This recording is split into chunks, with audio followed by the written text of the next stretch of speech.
L'Assemblée nationale. Merci à tous les quatre d'être sur ce plateau en ce samedi matin. Pour commencer, voici les derniers chiffres de la Covid-19 en France à un an après le début de la pandémie. La France qui dépasse la barre des 90 000 morts. Regardez donc, hier en 24 heures, 25 229 nouveaux cas recensés.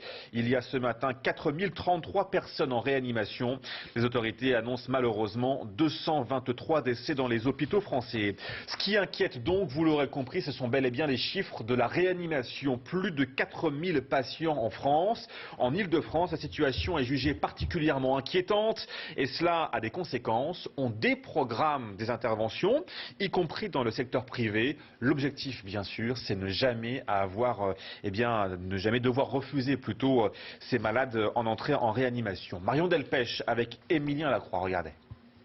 40% des interventions chirurgicales ont été reportées. À l'hôpital Fondation Rothschild, le temps presse. Les services du SAMU recherchent des places en soins critiques pour les malades de la Covid-19.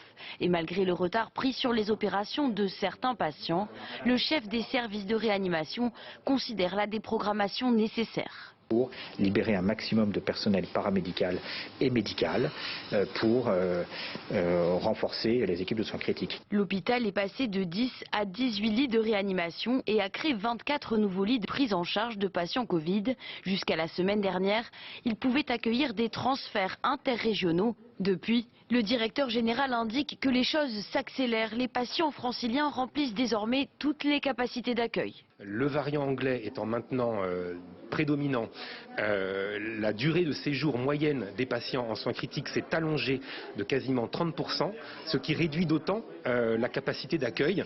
Une situation similaire dans toute l'Île-de-France, dont les hôpitaux privés comme publics, la tension en réanimation dépasse en moyenne les 95%. Professeur, déprogrammation, ça veut dire quoi pour que les gens